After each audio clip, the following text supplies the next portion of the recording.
In 1525, the border reivers, infamous for their unlawful deeds along the Anglo-Scottish border, became the targets of a curse pronounced by Archbishop Gavin Dunbar, who held the position of Archbishop of Glasgow at that time. This curse is documented as follows. I curse them going and I curse them riding. I curse them standing and I curse them sitting. I curse them eating and I curse them drinking. I curse them rising, and I curse them lying. I curse them at home, I curse them away from home.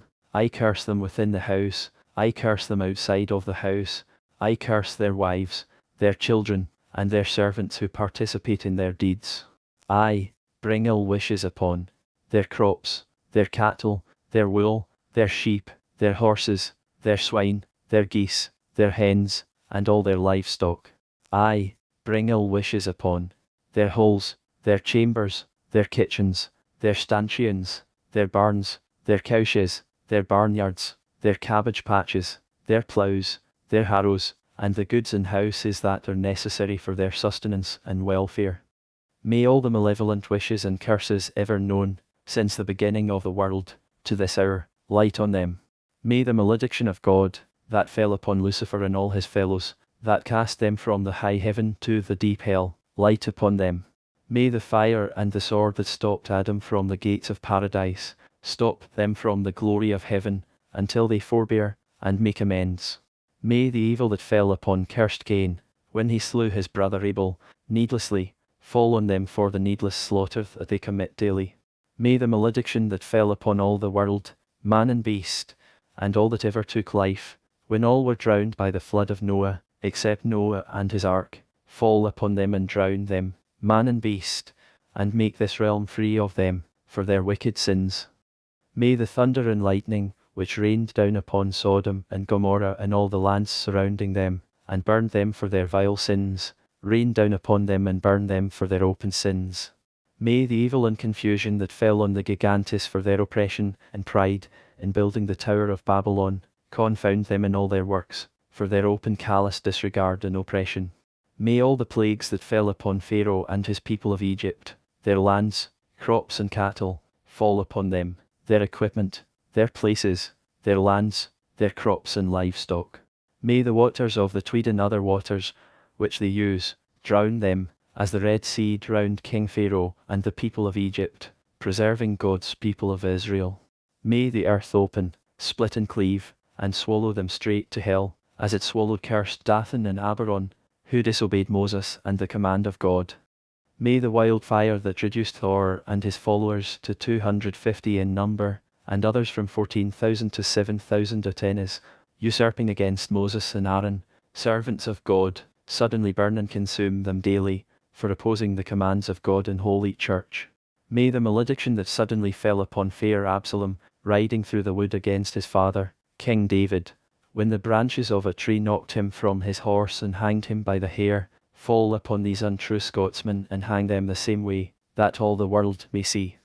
May the malediction that fell upon Nebuchadnezzar's lieutenant, Oliphernus, making war and savagery upon true Christian men, the malediction that fell upon Judas, Pilate, Herod, and the Jews that crucified our Lord, and all the plagues and troubles that fell on the city of Jerusalem therefore, and upon Simon Magus, for his treachery, bloody Nero, Didius Maxentius, Olybrius, Julianus Apostata, and the rest of the cruel tyrants who slew and murdered Christ's holy servants, fall upon them for their cruel tyranny and murder of Christian people.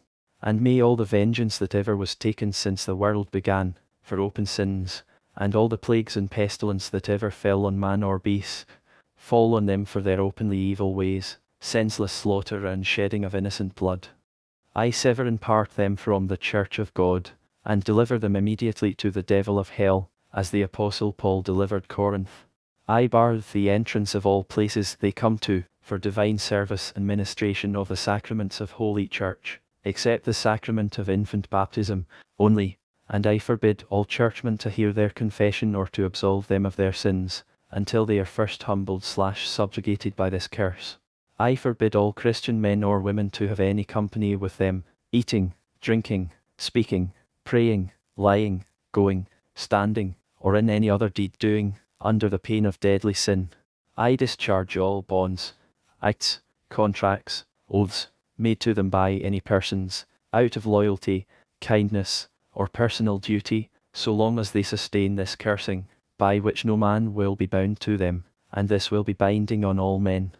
I take from them, and cast down all the good deeds that ever they did, or shall do, until they rise from this cursing.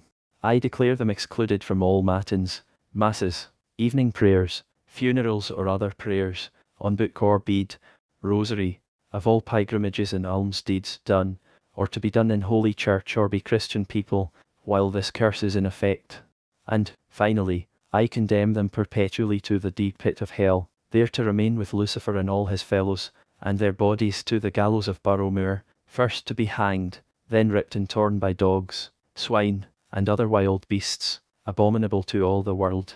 And their candle, light of their life, goes from your sight, as may their souls go from the face of God, and their good reputation from the world, until they forbear their open sins, aforesaid, and rise from this terrible cursing and make satisfaction and penance.